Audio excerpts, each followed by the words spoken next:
Kurumzari. HAKSHEL Plus da ngasidi miyam da thamjarigadori ba topic asi vitiligo haina koina skin condition namani ngasigi maru oina khanagadori ba masi yam common noiba haibadi koigi unsa se sida angauba mache palakpadagi hakchang pumbadasu angauba oina masi cover tawgiba thokpa masina maram oida kanda angauba paiba mioi se sida aduki matik stress lerakpa aduga sina social stigma gumba phangaktana miyamarakta puningdaba adubu masi karidegi tholokibano karamna oiraklibano aduga matau karamna khoigi saukhatlaba medical science na masi makhatana sandoraktanaba amadi masi cure toba ngambra haibasi mamutana maik segna thambinabagi damak khoigi studio da ngasidi BABINA hospital gi consultant dermatologist orbidi Dr. Reynold Mangsatabam lezare Dr. Reynold botaram nong chari. Thank you. Doctor ngasi se koina yam interesting over topic yam na common oina di miyam marakta dum whole body ga dum cover tawba natraka machet langba mai da kai da khut da khong da langba sigumba miyam ubase sigumba se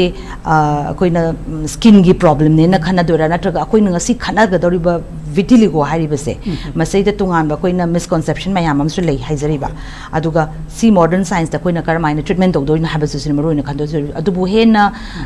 makhata na sangjandringai da vitiligo hari base koina di khara makai di angau pakpane na di khanna jari adubu masi karino skin condition lan masi karamain tawbuno si hana thambi akoi ge vitiligo haibase akoi ge autoimmune condition amane haibadi isagi hakchangi akoi ge khangak na ba leiba immune ge cell sing se sin akoi ge insagi kuchu puthoiba cell sing ei chak layer ga yakhai ga moi thugai ba che thugai ru budagi akoi isagi thoksa ga kuchu gi machuji sum mangtharak ba si autoimmune condition amane adum masi adum khoina yengnarapada mi ayama anywhere any place adum torpa yai haibadi mi ayambadi thing horapa se khoi friction gumba legan ba hadi yamna unsa khut khong gumba thengai naruba yang koina takkan bu gumba mapanda putho leiba sumo pham nei han an hogal le hoba se adu magi kitang unique oiba haigana ma se symptom kem to yawe si horapada mi to kem to na ba chikpa jaga do yam ka hen hakajai haiba adagi yam sai hoi ba adum ba kem to leite adubu maki se koina once haukragadi magi mawongji kamai torokadum no haibasi tambangam de haibadi ma se mi kharadadi macham tang thomaga adum punchi chupa macha du sungan sandoktana leiba yawe mi kharadana macha pitru dai horaga mathang toraga full body sandokhi basu yawe aduga masi sandorak pase unsa da junatana koi magmo unsa da horiba khoi gi hair gumba se tu haw gumba sang gumba se yawna dung autor pa yawe adu masina di heta mi amaga samnaba ta longnaba natraga mi kharna hini I phattabadagi tawban haiba khar leinai kharamdana mina mantra jantra torpani mina hu kamjalpadagi tawbani kain haibasu yawni adu mamtuna te sidi isagi manungi khoi gi immune lomda soijarakpa isagi skin the year popone ado sina isa manung da to sohan badi kem to laite just the skin gi masu hong pa khatani ado si okay doctor se ya koin yam common oire haina u dana su lady base miram rakta su dum tholok pada dum thengna je haijari ba adu masi india da haitare india da su adu loina na globally masi yam common oi haibase koina karmaina khangma yangani masi je dum akoina OPD da yeng pada overall statistics da yeng hairaga de dum overall India da around kind of 2 to 8% population da dum thengnei haina moi statistics da di hai aduga dum Manipur gi yeng pada di studies amada di dum OPD lakpada dermatology OPD lakpada dum khoi jenims ribs lum di yeng bada 0.1 0.6% sumaina di lai ita yam toina pang toina thengna badi natte adu masi kitang social stigma mayam da puthok ikai ba haiba sum lai adun na sumayam tholok tabi oram da su yai natraga yamna pikna tholaga mapan do di udaba adun phina kupsulaga leibadagi sometimes akoina kari no je khangba sungam da base chi gi so oram basu yai kitang le sorry se adu yam commonly di dum thengba pot ama di oi mase adu affected oi ribasa my affected oi ribasa rural oi dana henbra urban nen brakarmaina masi dum hojik hairaga di dum sapmana na dum mafam rural da urban da ani ma dum thengna ba yawe kai gino habda masi just ain haija ge ba autoimmune oibanina si thengu badagi tawbani si thengu badagi tawbani do haiba yade but kitang chemical gumba thengu ba chemical season rupase sumbadani di khar henna ꯑꯁꯨꯝꯕ ꯂꯩꯅꯥꯁꯦ ꯊꯣꯛꯂꯛꯏꯅ ꯊꯥꯖꯩ for example ꯑꯩꯈꯣꯏꯒꯤ trauma ꯒꯨꯝꯕꯗ ꯀꯩ ꯍꯥꯏꯅꯤ ꯑꯩꯈꯣꯏꯒꯤ burn ꯒꯨꯝꯕ ꯇꯧꯈꯤꯕꯁꯦ ꯏꯁꯤꯡꯅ ꯄꯣꯛꯄꯒꯨꯝꯕꯗ or ꯅꯠꯇ꯭ꯔꯒ ꯃꯩ ꯆꯥꯛꯄꯒꯨꯝꯕ ꯀꯩꯅꯣꯝꯃ ꯁꯣꯛꯈꯤꯕꯗ ꯃꯥꯏ ꯃꯐꯝꯗꯨꯗ ꯗꯥꯛ ꯇꯥꯔꯒ ꯂꯩꯍꯧꯋꯤꯗꯅ ꯑꯗꯩꯗ ꯂꯩꯍꯧꯕꯁꯤꯗ ꯑꯉꯧꯕꯒꯨꯝꯕ ꯊꯣꯛꯑꯒ ꯂꯩꯕꯁꯦ ꯑꯁꯤꯁꯨ vitiligoꯅꯤ ꯍꯥꯏꯅ ꯂꯧꯗꯣꯔꯤꯔ ꯅꯠꯇ꯭ꯔꯒ ꯀꯔꯝꯍꯥꯏꯅ ꯇꯧꯕ ꯁꯨꯝꯕꯁꯤꯅ ꯑꯩꯈꯣꯏꯅ PIH hai post inflammatory hypopigmentation and hai si vitiligo demand ba vitiligo makti natte ado adumaina sokhiba sumaina trauma toro sokhiba jin mathanda dum tam na hanjalak pasu yawe ado hanjalak traga dima di dum hidak taibada dum mathanda dum pharajar pasu yawe to yam ka hena manung yong sokhraga di koi unsa du nataba koi scar tissue waina won ba yawe adum bodu din masum hanjan gande thangna ga lengi ba yam kanna maina ga pokra ka ngauraga pa ga lai ho base sum basi di masu hanjan ba khara wai adum moi di mafam du da lai ni vitiligo gi type ta top mafam da sandok pa du sandok oi mate okay doctor no ja habiri ba autoimmune na hairi base da koina masi skin condition ni haina su dum low dori na trama disorder di nati haina di lai doi ne ba aduna sigumba sidai da karamba mioi da haitare karamba mioi kanglup da hena koi gi risks oi base si lakani hai base karmaina koina thambe si je hoji studies da haina abdum in je koi gi indian population se sidana khara hena thengna ba dong na tawe but si heta ethnicity ama race ama da heta khudom mi thilaga haibadi yade mase adum caucasian lomda whites lomda jodum thoi moidena di handagi nung kuchu dung ngobani kitang uba thengba da wai ado kitang darker skin oibadana kitang macha ama tholokpa su yam line uba ngame adu ki budlai but heta race ama da sidan heli haibadu di haibadi ngamde mase sometimes koina ujaba duga thengna jaba matamda angang ama polokpa matamda loina ngawna polokpa sigumba condition su dum adegi sometimes koina sum chatpa da su miyam rak da su dum ubada angang do oris ohan do raga su patch macha na taba whole body mamai se pura ngawraga tholokpa se sisu vitiligo de sina kitang khenai masina koina haina bada koigi palpadism haiba masu laire aduga vitiligo makti natte koigi masi je hair kana pokpadagi magi direct pigment puthokpagi cell se yawaktaba laina ama lai adudoni vitiligo hairaga di just full koina toroi ma di direct koigi macha dagi horaga sumsu pakthorakani cause di kari haina koina lobe sigi vitiligo gi se magi cause se koigi just autoimmunity haiba duma laire dana ko haidi koigi immunity se koigi function se soirakpa bichagi koigi cell je protect toroga leibagi mahutta mana koigi skin gi cell mayam se hida changa go ina thugai ba horakpa especially mana thugai ka doji koigi insagi kuchu puthokpa machu puthoiba sigi cell jine thugai ba horakani ba thugai ba horabani na koi kuchu ji puthokpa ngamaroi aduna full white toiba ate choki white na haine koina adu to horakani masina problem karino hai kanda koigi pigment koi sagi kuchu jina koigi UV rays kumba sunlight ta ki protection phangi bani ba matosi akoi kari gumba season thukai graga di white of the page se sunlight to the burn to gi chance wang kani adagi sun induced koigi atopa cancer gumba phatta bolapa gi chance mu khara wang kani okay mai ngasai ge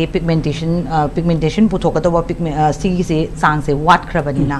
sigumba condition atopa infection gumba so dum tholokpa yabe chances se leidoine adubu doctor mai gi tholokpham jaga se adi akoina uzaba matamda khutta khongda maida anamana thoi chimban gi maya gumbada ado ahamba mai gi appearance se thokpa horopa se kadai da na hena hana akoina khangam masi se ahamba thengna bada koine mapan da thengan bugumba ade yam sokan ba ade yam taknagan mafam ji ni han hana thokal yam matamda aduna khut ta tholokpa yai adagi trunks ta dum horpa yai haidi sa manung dum horpa yai mi khara de yam bana dum yam nogan mamai gumba khawri gum chimban swai de thorpe adubudi koigi vitiligo se magi makal koina tholopagi matungina makal je khaidokre mai ga khut katang toba adum leibasina koigi acrofacial vitiligo hainai adagi full body almost 80 to 90% sando kibaduna koigi universal vitiligo adadi mapam mapa loi sando ga chang nai sando pajina ko generalized vitiligo kaina hainai ko ma dum tholok mapam adagi tholaiba mong du ura kanda koina mathang class body khaidoi adudum masida koigi sarugi mathaki unsa gumba haidi sumai khutki saruga yam nakna yam thin noi skin da tholokpa mpham adagi khoi gi chimban gi manung da tholokpa mucosa manung da tholokpa sing adagi private part ki adu da tholokpa adagi tholai ngai da sambhau yaw ngong da tholokpa sumba part ti sina khoi na kitang layeng bada so kitang hanjan ma kitang wai mois khoi higher ka bad prognosis sai tare outcome do kitang thi ba moi ko yuzu doctor na habiri ba friction to ki ba jaga or na taka hoji ki saru ga tai na ba skin na pa ba jaga se thok pa se si kum se ne thok la ba aduga amana manung da ko gi mucosa si da thok pa sidi sometimes ko na mouth ulcer ga su dum theng na ji da mouth ulcer si su mai gi ma pan ju reddish or ga su manung da ding ngawe hai jari ba adu si identification si kar mai na differentiation si kamai thama ka okay so mai na ko gi mouth ulcer gum ba tawra ga di aya ba ma tam da mamang da kainom si oi thengsil hai bam sum lai re adu mouth ulcer si di yam na su na ga ni and painful so gi ni sin most common adu ga ko vitiligo hai ga di adu mai na kutha ba tongkhat pa kaim ta yaw re ma ti just ko normal skin si da masu dang mang ba si oi gi ni mawanda skin gi kano sam ta lai roi ba akai ba toy ba kaim ta lai ta bi da just ko normal skin da masu je mang ba si white oi ra pa si white oi pa adu ga atopa difference sa hai ga identification sigi wari da ni ko in haizari se koina skin da humang yam sob kan da lai chak thopa kaina ga lady se sigumba sisu angouba adom tholakpa adu magi hoi magi du budi kara rough oi bigi mong do budi tawi adu bu sisu dom vitiligo oi ra pa gi chances le ga si moi de vitiligo udi oi ra kai gi no hari si just usually ko irritation gum thokpa fungal infection gum yoksala kan da ni adu hape yeng ba da budi kaino na zo ko ya na ba mi na su kitang pakat kan ba pakat pa por khar di po kani ki ngau bani na kitang yeng bada adu dum doctor da dum satpi raga doctor na dum yeng ga haipet theng ba khot pa tawra kan da sidi vitiligo ni sidi just mani infection to ba nung sa na yei ba da gi to bani ha ga yam line adu khangdok pa ngam ba pot autoimmune disorder oi bani na anybody de heta thok pa ya have gi condition adu bu sometimes hojiki pa iba angau ba oi de iba vitiligo ina condition la ba mi sa si ni magi charon suron mai hereditary oina thokpa leigadra natra mawon da pakrabani na magi any magi generation am da dilakani have se sikum bati leigadra si je khoi adum genetics ka di khara di related te dum oire but genetics khoi pari puri da tokre har ga ingon da torkani have du 100% surety di leite si di just khoi ki trigger gumba mangon da han da ge du gi genetics ki gene du pura ga so mangon da thok ta bi da dum puji su pa dum len gi basu yai adu mi kitang daw ya da ba hai ga da lai ba phatta ba hai ga dra alu da di adu mai genetics pudre hai ga so dum horopa ya ba gi chance dum lai but genetics ti khara di dum di yaw ri si no doctor na hai bi gi rese popu da so dum yaw ro pa oi doi ne hai da na adu angang oi ngai de gi dum thok pa se sisu lei ga ni hai ba gi por ma di thambi de du adu na ta ba karimta angang oi ngai da lei gi ta basina magi stage karamba matam da di anamana commonly thok pa se hawra ka doi sigi se du mai na thengnar pa dum pi ngai da jo kum tholok pa di yawe but amuk problem sina pi ngai da di vitiligo di man ba but khoi gi cha kum ba angobo masa pa aga leiba yawe ado sumba sidi suksan sandaroi just jaga do dang leini mausumba sidi dum pakhani ngai oide ado no sumaina once pi ngai da angang oi ngai da tholpa jing ji da yamana tha taruk tha tares mai phajal pa mathan da dum ocean gi basu yawe ocean rabi da sandok ta bi da leiraga na dum phujiki aina haiba cha se koi university pi to subscribe na haine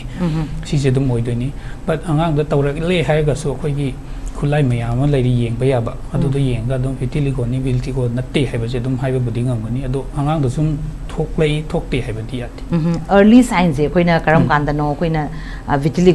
vitiligo oiram gani haina suspect tor ga la ka vitiligo suspect je early signs je koina white patch kumba ma thole na khalase adu da hekta any part of the body dum tholapa yani ma se khutta mai da si chimban manung da so dum tholapa yai adu tholapa si da machu si da kitang peculiar oini haidi just machu kitang handaba na taba ma di direct choki white na chok ngau na heta pigment chung yaw da boina lakani ma di adu si ma leire adu ga koi khulai wood lamp kaina khara lei adu dun adum thalaga yeng ba da ma di koina yeng bu kan je de heta chok ngau na fu yam langtrik lang ba mo nang ngau ra chok koina uni adu na difference ne adu bitam mi atopa mi cham prajana yeng ba bu de dum khara confusing bu di oini but koina de dum phar toina su yenga ba ni dum yeng ba dum si oi ba yai si oi ba yai have dum hai ba ding magi tholok pa gi koi gi face hai gadra chang hai gadra koi gi point amma khaktang tawraga tholok ka toira amma khaktang tholok toira natraga koi gi mafam da tungan ba mafam da spread tawraga thokpa se oidura karamaina si gi se dum man chi tholok pai mawong se dum makhal lei khara koi gi punctate vitiligo kain hai ba le du just 0.1 mm ko centimeter ama khara usmai masa tholok pa yawe mi khara dana dum mapak pet chama nang sina around 2 cm macha pa amani hapta am leira kana 3 cm man jar pak thor pa su yai kharam dana mai da hana tora kani le khut yaw kani kharam dana aduna tabi maina mapak tor pa yawni kharam dana koi gi herpes ka naga tangkai naba mong to adu minus mai tangkai thorpa si yawe adu na ma horapagi mong si di tamba zungam de adu vitiligo si di magi course ka mai na man torakani hai base si ju tamba zungam de adu na tum thokning mong no tholakani ma de adu ga koi just koi monitor to bam hai ban ti changi tholai ba poto sandorakpra natraga lengdana leibra sida thola di magi nakan nge koi bada tholakpra adu kholura kanda akhotpa masang du pareng oina mong tholakpra hai ba si mai chang kitang yeng kanda di khangbang ma se painless ti oidoi ne painless symptoms kem te leiroi mat okay ado hojiki hariba karamba magi course leite na harise doctor hojiki tholai ba matam sai sa da pinpoint ma or 0.1 da hojiki haibi ki ado baina tho kanda natraga na mapa ona tho ga su sometimes mi aman ai sada pa ena khallasi aina aingonda palapa matam se aise laitho ga di leiduine ba si mai si aise oiribra oiribra haibagi karamain to ke condition se haidana sumaina yeng bagi tanja se de sum lowraga legi mi matam se da sandorok pa sai sandorok ta sai doctor ga sai gi cover dog bi su ya haibagi mai gi banina swai matam se da akhuna section da wo se lowga da se karamaina si oiraga di ai thuna sa lowga do bune haibase karamaina thambi bi yam oh sumaina vitiligo sumaina once masa ma pakle hai di yam toina di body da check to bi bataba haibadi hujiki tholai bedo pakthorakpra natraga si tholai be nakanda nobo tholakpra si si ne mas man akoi stable vitiligo oibra unstable oibra haibasi yengadabani unstable haigadi thoamba du dagi mathang sum sandorakani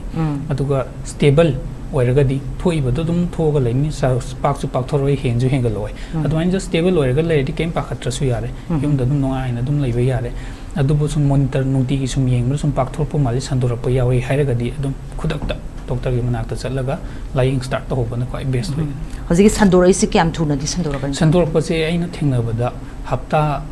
ama ani da adum sumaina khudang sai macha amdang thungam badagi sai khudang boyong adum pakthor pa thengna re do hafta amani si hafta amani do okay ado hauna akoina si chingnare haira kansida patient amana lying bala ani doctor ra lying bala kansida treatment se karamaina thambi doin si je khoigi treatment se vitiligo gi treatment se khoina laiba vitiligo gi mawong du da hana leani haidi yam thuna sandokpra natroga sandokta bi dum tapna leibra yam thunu sandoga di khoina mawon pibi yar je khoigi tablets kumba medication ki treatment haiba sim leire aduna tabi hendoga khoi phototherapy mai yaiba her mayam namu cancer li mai yaiba horo dum khanne aduna te sin just khoigi UVB gi capsule laga yengba gi haibam leire adugi matung damu ya lei je khoigi surgical therapy su dum lei aduda khoigi laiba vitiligo dui mawong do yengaga magi stage to yenga pi ga doini aduga khoigi kai gum stable oire hairaga di khuna yam matam da yam pakhan kan bi hidak thadru sei moidi just cream gumba tai di molong gumba tairaga dum hanjal pasu yo okay swice data akoigi ngasi topics masu akoina haijariba sidasu panjariba myths ka misconception ki matang se de leibida khoidigi lana thajanaba haigadra akoigi vitiligo se sandokali kaina ka khanaba sina maram oida kansida akoigi family member manung da su dum untouchable ki type daga leirakpase si se masi chumbra doctor kamain thambi ya no si je akoigi si ki laina se isa manung da kaimda sohan panba leitragasu so bainam patient na di mayam na ubada di angu pai yengbada di haina de adana moi gi puning da ba thing da ba ngod so or di launa rakani akoi da sandorakani haibagi sumaina miyam na khana ba misconception yam na budi thengnare si jina akoi gi anaba masamakta isolation khoi gi tongana tahanba mawong ama phawi si jina zuma gi koglom da mentality rom da sohalakpa masaje productive oiraktaba tabak ama tawbada tawningaktaba mayam amna marakta puningakaba karigino haibada khoidi madi dum adu loinaraga laini lambi do unaraba mi do he unare nang skin do smaina tawre nang skin do kaidoino sum toin toin hakani si mawan na buddi dum toin budi explain tram doini adu isu sum toin tawsala di masu makok to sum nungairakaba dagi mi gi adum khenna base adum khangbane mi meeting da haidi mai loinarapa mawong da smaina ma si tawbagi mawong lakpanina ado sigi kena ba smain to base mayam mi cham atopa mayam na jo yam mi che tongana yengbidaba karigina habsidi mingon longna ba pot na te mai masadugi yarakta bagi thoksara po autoimmune condition namani theng bada longna ga dabna te maga somna songna ru bada ta lapang longna ba pot na tabani na mayam na su mai understand to biraka moi je differently treat to bidaba madum icham chamba imanaba tai mayam wari sanaba sumaina dum tobiba kaigino habda sum autoimmune condition haiba sidi dum khoi gi stress ga yam related yam na oi maduna ma je stress so handanaba mayam understand tawraga mai no khana bibna phayena khal social stigma se handa aduga atopa thajanaba haigatra myamna koigi poor hygiene gumba sigi se leiragadi vitiligo zu to habegi sigi zu thajanaba ma leiri se masidi kadai ba chumne na si se ai ki wakhan di chumde ena khalle sumba je pi phataba koi infection adum bana thon bana te si just isa manung gi immunity soirakpadagi ni na sumba phattaba amot padai tholakpadi natti aduga doctor nga sai gi hai gi ba masi leina na te aduga koina su panbi gi ba doctor na su leija kumba de gi kaino cha gumba si su sigumba de related oide habe pot am leisa aduga khwai de gi concern oina ri ba se leprosy habe gi pot am su leibani na swai si da leprosy ga ani si gi mai gi difference di kar mai na thambi biane khwai ani si khwai major difference se khoi leprosy hairaga de khoi gi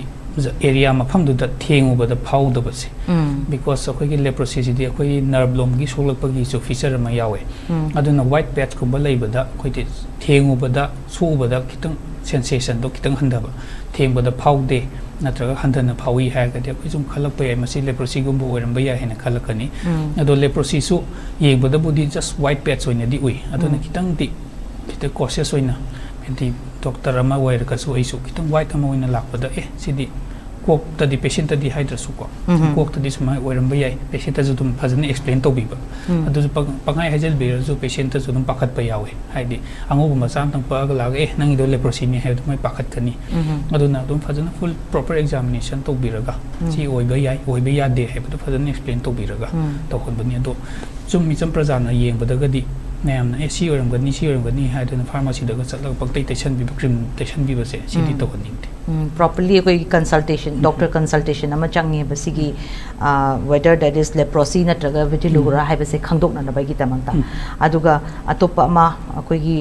miyam na su sum khang ga da ba ai da koi gi vitiligo gum base sum na kan da disease na te budi high grade aduga sum se life threatening ora pa ya ba gi dum ba gi condition lai ga dra si se sumaina koi gi isada sohan ba dum ba kaimta laite si vitiligo na full body da sadoi ha ga su just normal life to dum hingba ya ni sina koi gi longevity koi gi human life expectancy ka thaba khot pa dum ba di kaimta laite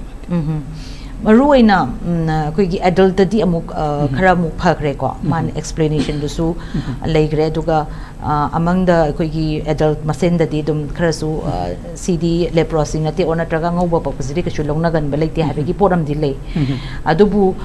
angang da paklak pa se angang da su dum thoi tha taruk matung da dum thoi ha gi poram su lei bani na aduga most commonly koi gi teenagers kumba da moi gumba matam se di koi gi mix up tawr ga moi peer pressure su am lak ka to gi adum gi conditions lei bani na swai matam se da kari rule noi koi na mai gi institute or natraga communities na loba ya ka to si sida khoi first to ina khoi di sumaina vitiligo pa society da ngang mak to ora su yauri hairaga di ma je tongan isolate to ga thambi da ba adum mamana ba mai mamana bi mak to dum tillaga thambi ba aduga khoi gi education je yam important noi haibadi phana haija bo ni angang mak to di moi di dum lakna sana ba di dum yaudro ba ni adu re so adu ju kitang handana ba cdc to ba ni magi vitiligo nai do ma nagi magi choice ta na ba di natte magi choice leita ba ni narak pagi ni ma upai leite adu adu to ngang ga gyan ta han ga da ba haibadi si nagi na man ba se sumaina si na ba ne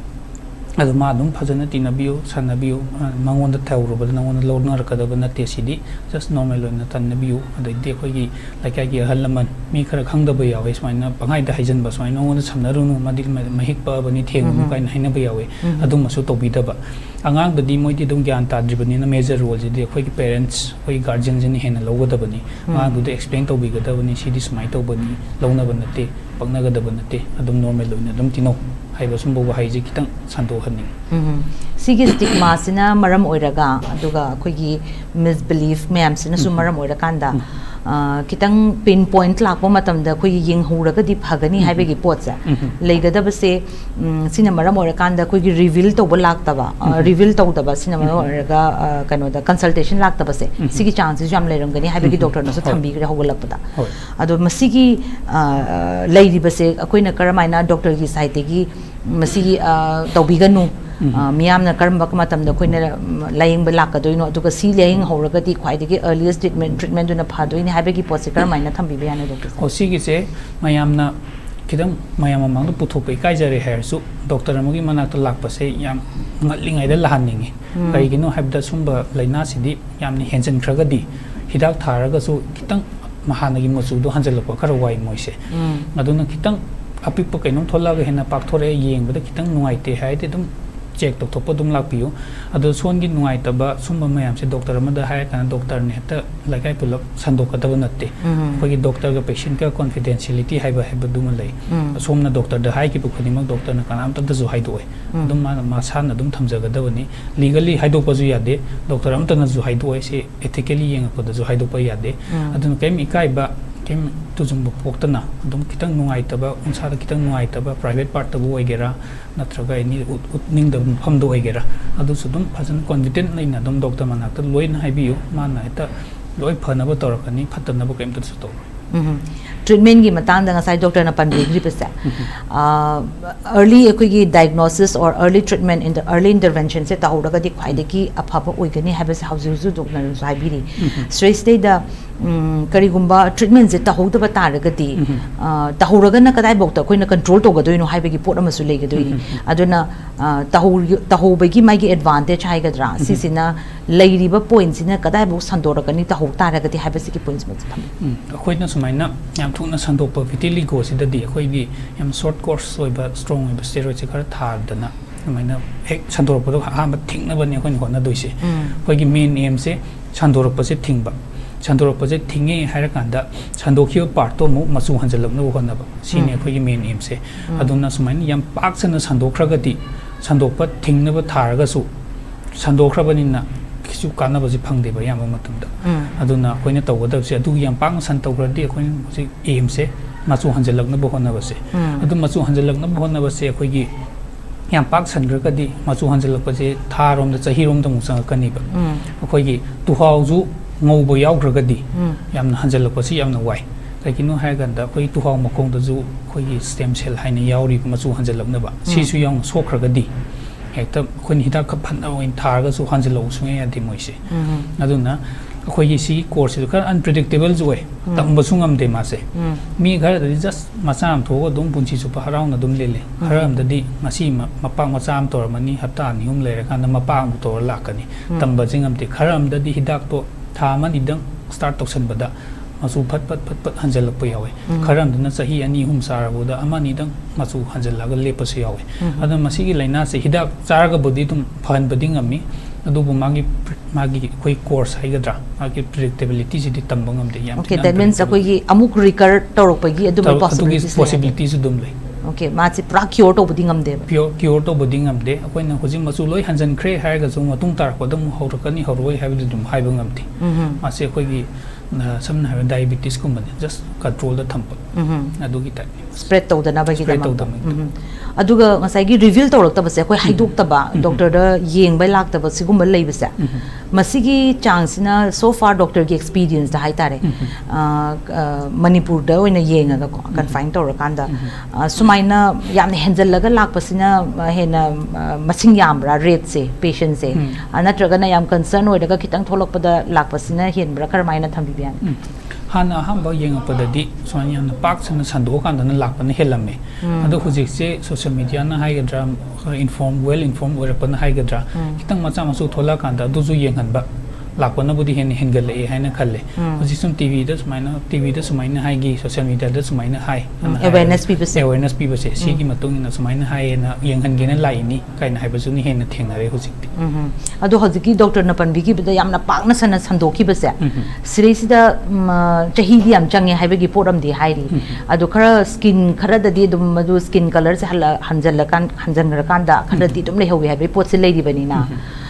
sumaina yamna kahena sandoki base sisi successfully lying base masi lying edum chari bani na pharakani haibagi adugi thajana ba lei gani haibase sikramaina thambaya ne koi gi masi resistant oire na lowdoira natraga dum lying ibani na pharakani haina dum leidori kamai thambaya sigi se koi gi hidak se koi gi around 1 year gumba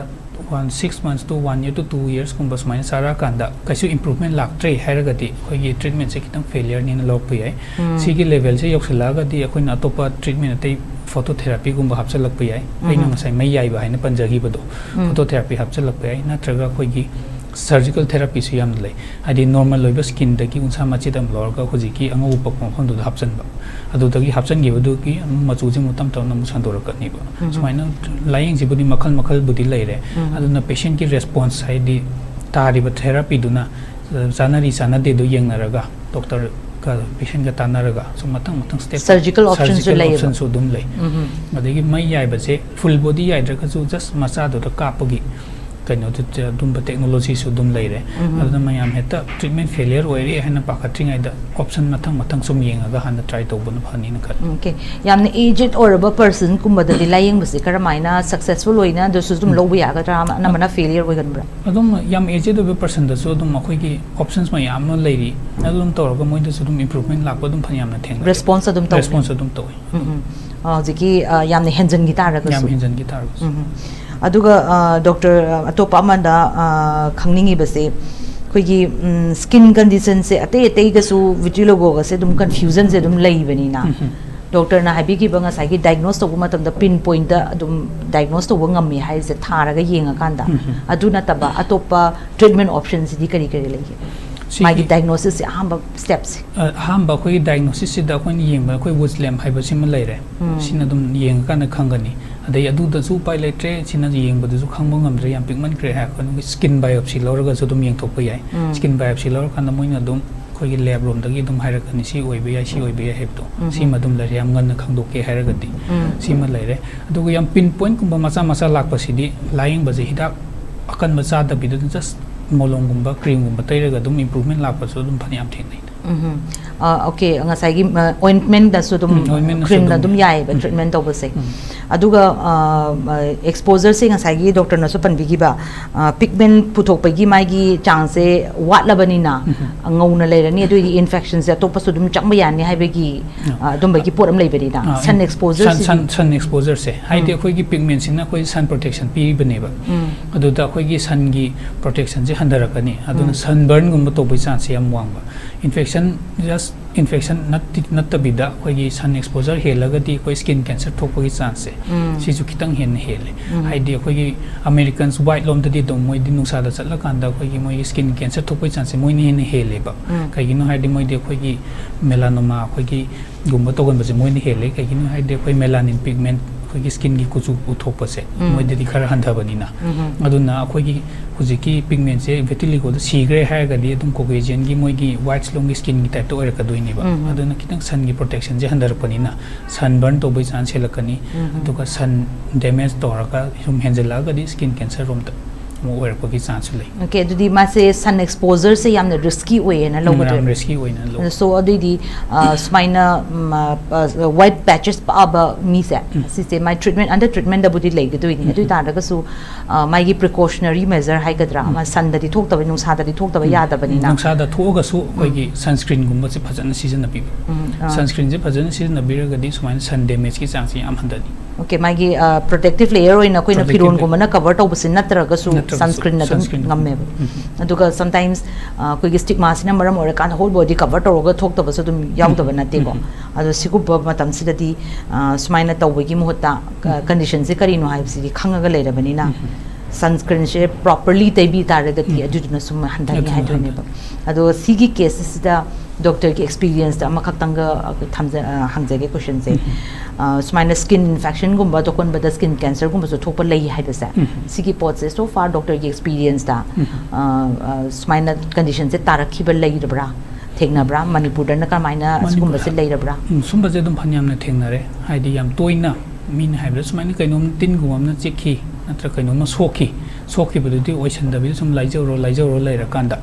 khoina skin do chidi laisau do skin test sam tang to thoga yengsi kaina ha ga to tho kanda yam sandopa skin cancer din ta ba just jaga du dang kakthala ga dum loktopa di yadoi ni ko haisa